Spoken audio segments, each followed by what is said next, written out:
Hello YouTube, episode 33, and we're here with Peter, and we've just got to Heltzer. We're going to try and befriend the Kurzicks. House Heltzer, let's read the description. One of the oldest and largest of the Kurzick houses, the Heltzers can trace their lineage to St. Victor and well beyond, a fact that they waste no opportunity to mention to newcomers. As masters of thought, magic and architecture, their buildings are nothing short of exquisite, and getting past their magical wards and protections is nothing short of miraculous. Okay, so this is another kind of big area. This is just like Cavalon across here in this Jade Sea.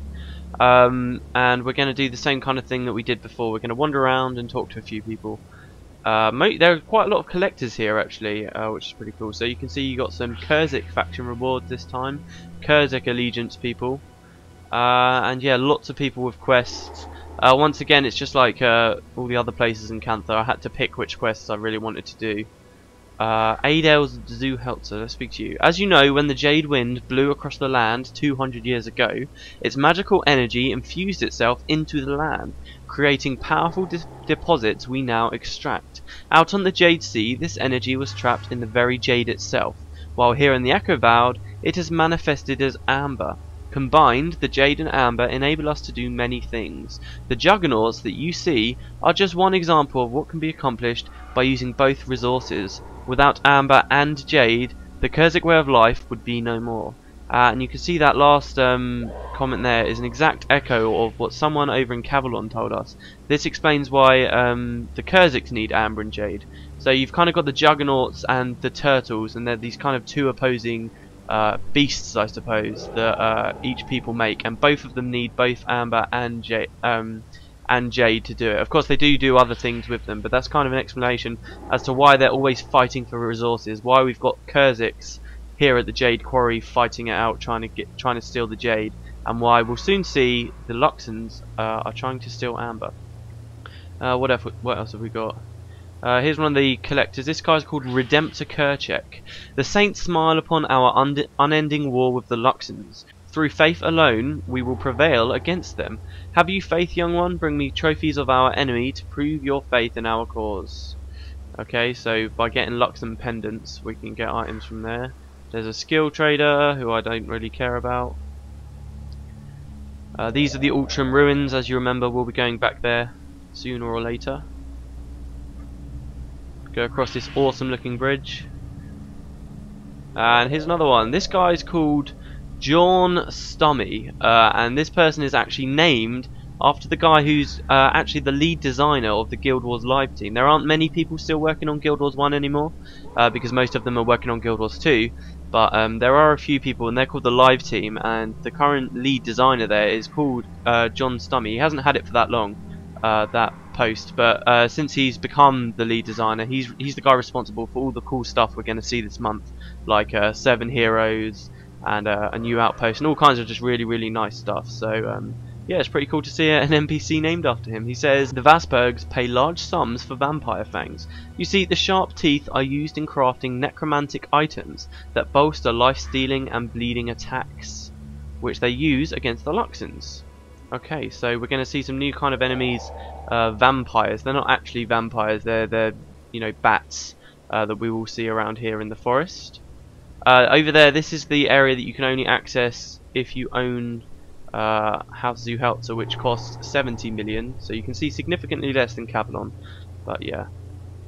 And yeah, as you can see down here, you get the discount merchants again, and there's another NPC there. This guy is called Vash, and he also has a very interesting story to tell us about the Wardens and about the leader of the Wardens, and if you can talk to him, he'll tell you about that and take you through that gate in the back there, which takes you to another one of the hardest missions in the game called Ergo's Warren, and we will learn about that sometime later, but that's a mission I'm hoping to do, like the one out in Cavalon. That's one I'm hoping to do sort of as a side series, since it's not a main part of the storyline. So what have we got? We've got Dye Trader, Junilite Agents, Kurzick Guards. Do the guards speak to us here? The Luxon ones don't. No, they don't. 3 Quartermasters. And we got some material traders. In fact, Peter, as we all know, he's got quite a lot of money. He's got 18 platinum. So, do you know what? I think I'll get Peter some new armor. He hasn't had any for a long time. the guy with a quest there. Rune trader. Alright, and there's another collector here. This guy's called Andrew Pitrak. And he's also named after one of the developers still working on Guild Wars 1, so that's also pretty cool. Local belief holds that the Oni first appeared after the Jade Wind swept through the land 200 years ago. They're rarely seen, and on the off chance that you encounter them, they attack with nightmarish intensity.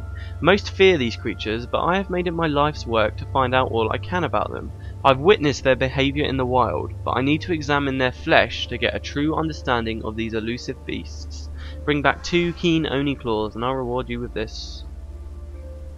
So more information on the Oni there. We've still not met them that much. And as you can see here, the henchmen, all of the guys from Prophecies all decide to come this way. That only makes sense since Menlo was told to come to the Echovald Forest and they're all a group together. So here we can play with the Tyrian team again. And once again, there's a load of new henchmen. You can see we can actually get Danica as a henchman now. And both of her pets, both of the Rottweilers. It's awesome. And they say snarf snarf. Okay, lovely. Snarf snarf. So yeah. We'll do more of that later though, talk to some more. Here's the armor guy, up there on that hollowed out tree. So yeah, this guy offers us a Kurzick armor, which I think looks alright, it looks pretty cool though. And to craft this it requires amber. This is, you know, one of the resources that are plentiful in the Echovald Forest. So we've got 18,000 gold, that should be plenty to get some. I'll cut it while I buy all of the materials from these traders over here, and we'll see how we look after we've got some new armor. Alright, well there we go. Very nice new armor. Completely hides our face, but there you go. So that's our new armor we've got. Let's keep talking. I think there's 2 more people I want to talk to before we start looking at quests and stuff. And here's the next guy, right next to the armor crafter, the historian of houses. This guy's like the historian of clans, if you remember, from back up in Cavalon. So the structure of Kurzick noble houses can be intimidating to an outsider. However, it is the most important part of Kurzick society. What house you are born into affects everything. It is my duty to keep records of all the houses for public knowledge. Okay, so tell me about House Heltzer. That's where we are right now. Members of House Heltzer are the leaders of the Kurzicks. Since the Jade Wind passed over the forest 200 years ago, the Heltzers have led a renaissance of thought, magic and art. They are the greatest builders and inventors, enchanting the stone itself with magical wards and protections. Their house motto is, "The mind conquers all." Their patron god is Dwayna. Okay, tell me about House Vasberg. Those of House Vasberg are the greatest warriors and fighters in the Kurzick Empire. To them, a battle is a perilous dance for which they train their entire lives. Their house motto is, "Battle is the most magnificent of all the true god's creations." And their patron god is Balthazar, which would make sense. Tell me of House Brora. House Brora leads the Kurzicks in their pursuit of the aesthetic. They create great sculptures and paintings, trying to bring colour and life into the empire. Their house motto is, "Beauty is in everything. In everything is beauty." Their patron god is Lissa. Tell me of House Lutgardis. House Lutgardis is responsible for creating and using magical instruments. Most notable about the house are its tree singers, who tend the forever trees in the eternal grove. They are able to reinvigorate the forest through song. Their house motto is, "Music is the voice of the 5 true gods." Their patron god is Melanju, and try and remember what they talk about here. The most notable of the house are its tree singers, who tend the forever trees in the eternal grove. That's quite an important little plot point regarding our time here in the forest later on, so might be a good idea to bear them in mind. And finally, tell me about House Durheim. House Durheim is known as the Old House. They are historians and scholars with an extreme reverence for the past. They claim to have a special bond with Grenth that enables them to chronicle the lives of every Kurzick. Many of House Durheim are also great poets and playwrights. Their house motto is, "The 5 true gods teach us, the ancestors guide us," and their patron god is Grenth. So there's one house for each god, and you'll notice that quite a lot of these have got quite Germanic names. That seems to be a theme that runs through the Kurzick lands. So yeah, that was so there was just one more person I wanted to talk to. Not a very important person, but one I just wanted to make note of anyway. Will we find them? Do you remember over in Cavalon? I can't see them. Do you remember over in Cavalon we spoke to someone called a Lawmaster? Yeah, I can't find him, it doesn't matter. And the Lawmaster didn't really have anything to say. Well, there's another Lawmaster here, who you can talk to and also doesn't have very much to say. They seem to be sort of remnants of maybe some NPCs that were going to have quests associated with them at some point. One in Cavalon, one in House of Heltzer. But it never really became anything, so now they just say one line of really short dialogue. So yeah, our main quest took us, this was Journey to House of Heltzer, and we need to speak to the Count. So this is the guy in charge of this place. Count Heltzer, and this is Danica's father. I thought Shiro had been dealt with using the sacred urn of St. Victor. Master Togo's plan must have failed then. Well, in any case, I cannot move the Kurzicks on the word of a stranger, and certainly the Redemptors will need to meditate on the matter and divine the will of the gods. If you truly wish our help in this effort, you must first prove yourself our friend. Once you've done so, I'll secure you an audience with the Council of Nobles. Alright, so this is the same kind of thing again, befriending the oh, sorry. He says, we Kurzicks are a devout people, living strictly by the tenets of the gods. It is our spiritual leaders, the Redemptors, who commune with the gods through portents and signs, and pass down to us the will of the gods. This is why we enjoy the favour of the gods over all others. We are proud of what we have accomplished, but unlike our enemies, the Luxons, we do not allow our pride to blind us to the will of the gods. I do hope that you have not thrown your lot in with those barbarians. Befriending the Kurzicks. The council has spoken. To prove your allegiance, you must first earn Kurzick faction by undertaking tasks on the behalf of the Kurzicks. So this dialogue here is almost exactly the same as what Eldoria told us. It's the same situation. We need to go off and prove that we're their friends and get 10,000 faction. At the moment, we've got 350, so a little bit less than Luxon. But if we fall short after we've done all of the stuff I want us to do, I can always just get it off screen. So we've got these two quests again. Remember Fort Aspenwood and the Jade Quarry? Last time we looked at the Jade Quarry. Let's look at Fort Aspenwood. If you really wish to help the Great Houses, Peter, then travel to Fort Aspenwood. Master Architect Cantha is building a secret weapon there known as the God's Vengeance.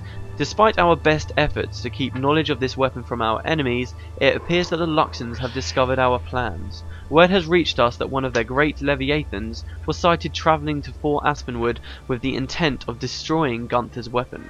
Please head there and immediately speak with him when you arrive. Fort Aspenwood will never fall. Okay, so now we're going to go to Fort Aspenwood. This place isn't too far away at all.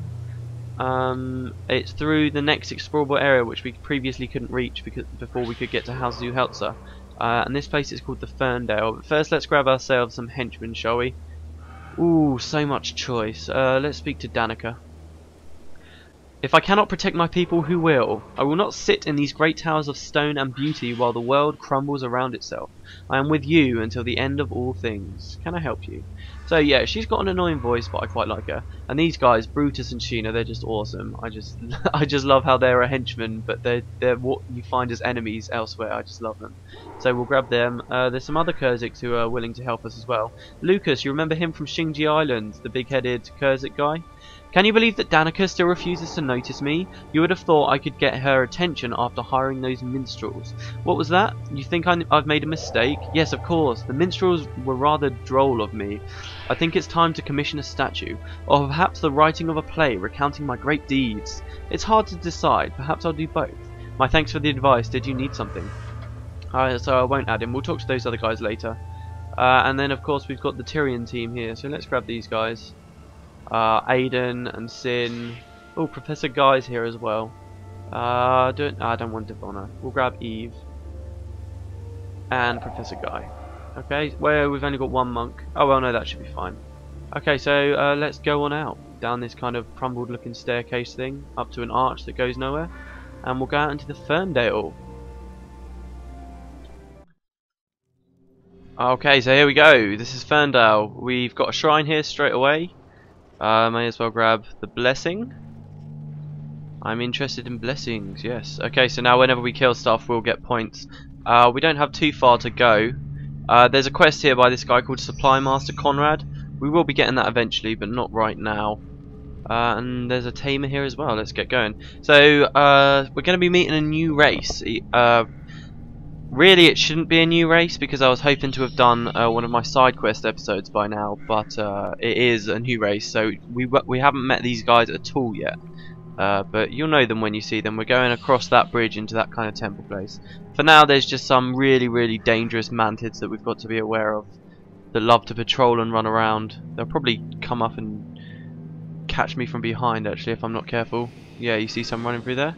But over here, hopefully we can run through. They won't get to catch us.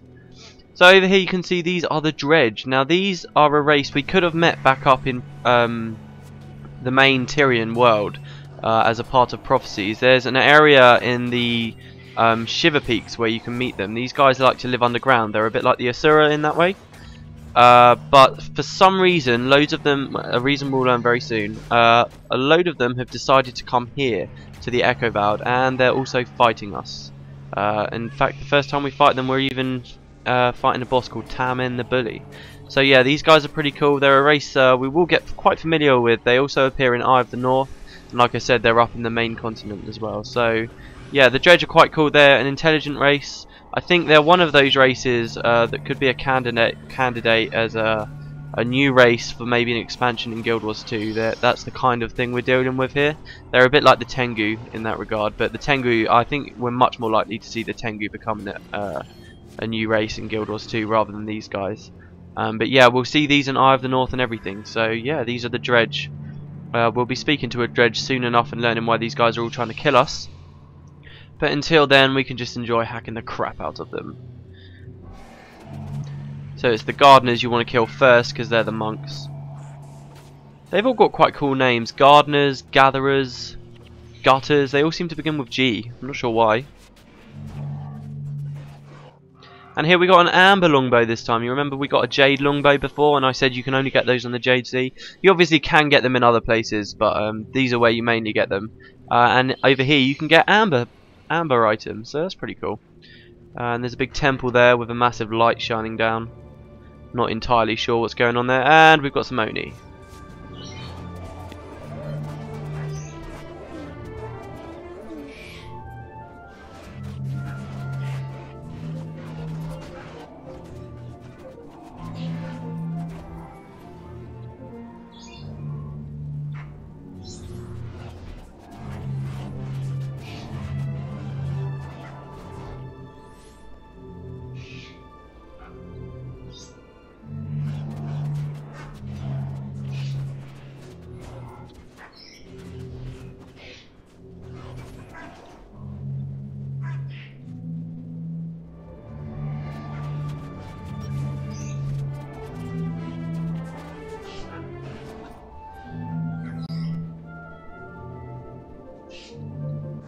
So yeah, it's just shots like this I absolutely love. I prefer the Jade Sea to this area, but you've got to admit, looking up there on a giant tree like that with buildings actually built into them like that. Kurzicks, they said that they live in these things, they don't even leave them for years and years and years and years.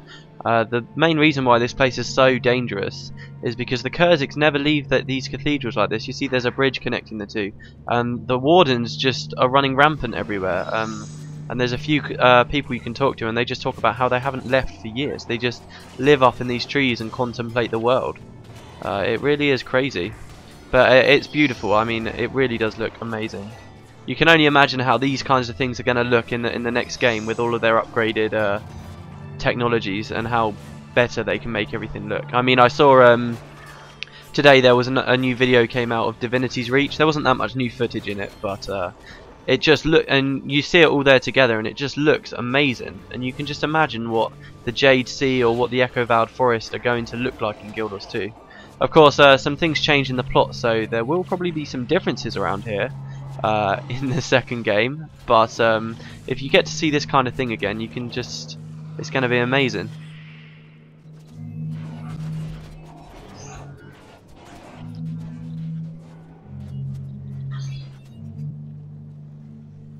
Ah, the bushes, I can't see. Let me out. Okay, there we go. It's nice to see some actual thick foliage as well. The grounds in this game always seem to be really, really big and open, and I can understand why, because it's an MMO and you're going to have a lot of characters moving around. But I do like it when it feels more cluttered. There's a few places in the city where it really does feel quite confined and you're in very narrow little areas, and I just really like that. That's another thing I really like about the sequel, like you can actually go into taverns and stuff and they feel like small rooms, and it just, I like it, it's a lot more homely.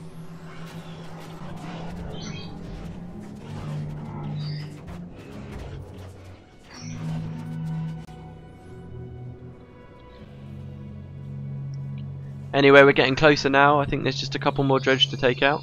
Oh yeah, here we are. Here's some guards defending the fort. So this is where Master Architect Cantha has created some weapon, God's Vengeance.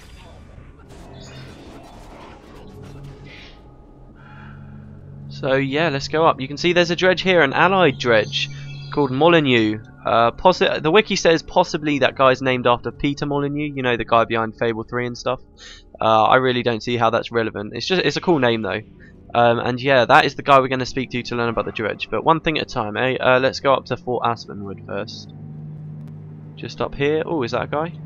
Oh yeah, there's a collector here as well. This guy's called Chef Armand. Fungal wallows are just the cutest creatures, aren't they? Are they really? That's why I feel so guilty splitting open their bellies to get at the wonderful truffles inside them. You see, they consume great quantities of truffles daily to sate their voracious appetites, leaving little for you and I to feast on at the dining table. Some gourmands dislike the taste of semi-digested fungus, but true connoisseurs appreciate the bold tastes and strong aromas of fungal wallow truffles. I know I do. Gather me 5 of them. That is positively disgusting. But people eat worse things, I've got to say. So there we go. I used to play this, and I never used to talk to the collectors at all. And I used to kill wallows, rot wallows, and they drop truffles. And I'm like, what? How come they've just dropped a truffle? That just makes no sense. But yeah. Okay, so this is Aspenwood Gate on the Kurzicks side. And let's just go straight on through. This outpost is usually very empty. I'm surprised we saw someone there. But yeah, here we go. This is Fort Aspenwood proper up here, and when we walk in, because it's the PvP outpost, we'll lose all the henchmen. And let's read the outpost description. This fortress was designed by the famed Kurzick architect Lord Stein zu Heltzer more than 500 years ago. One of the few remaining structures of true stone, which therefore dates from a time before the Jade Wind, Fort Aspenwood has long since stood a key strategic location along the Kurzick-Luxon border. The Kurzicks have managed to hold the fort against Luxon encroachment for centuries, but this arrangement may not last forever. And here's Architect Cantha, the man himself. Lots of people here. These are quite popular PvP outposts. So before we had the Jade Quarry, this is the other one. Kanzu Heltzer sent you? Well, we can definitely use that extra help. Thank you for coming. Let's speak to him about it. Hello, young Kurzick. You are curious about the weapon under construction here. It's called the God's Vengeance and combines the elements of all 5 Kurzick houses to protect the amber deposits nearby. Do you need something before I return to my work? Remind me of the situation. Okay, so he's just going to tell us what we learnt before about the envoys and how we're here. How goes the war effort? We are aware of Shiro's defeat and are again focused on our war with the Luxons. Those barbarians are putting great pressure on this sacred land, and we must do everything we can to stop them. You see here, I was going to mention this before, but I forgot. You see here he says, we are aware of Shiro's defeat and are again focused on our war effort with the Luxons. By his defeat, I think how Shiro's kind of disappeared now that when we took him out, when we defeated him in that Shiroken earlier. And it would seem that when we went to get the urn and the spear, the Luxons and Kurzicks did have a very temporary little truce. But then, since the plan failed, I guess they've just thrown it to the wind and just decided to keep fighting. So let's replay the cinematic, or play it for the first time. So this is the Fort Aspenwood. You can do all of the explaining for me. Looks very nice here. Ah, you must be the reinforcements Commandant Klein promised me. Commandant Klein? Never heard of him. Obviously. Commandant Klein is a woman. Oh, oops. Never mind that. The Luxons are massing for an offensive, and I don't have enough soldiers to hold the fort. I'm in a real bind, so you're going to have to do. Just point me in the right direction, and I'll do the rest. Right then, follow me. Master Architect Gunther is building a powerful weapon he calls God's Vengeance. Yep. He's down to the final component, but the Luxons don't intend to let him finish it. In fact, they mean to get in and kill him dead before that happens. They launch attacks on our base at regular intervals from these command points. The only major defenses we have are these gates, but we're not properly prepared for the Luxon assault, and the gates won't hold long. Our only chance is to help Master Architect Gunther finish his weapon and use it on the Luxon base. This is where you come in. Gather amber from these locations and return it to Gunther. He'll keep you informed of how close he is to finishing the weapon. If the Luxons get inside the base, you can also use the amber to reinforce the gates by giving it to the gatekeepers.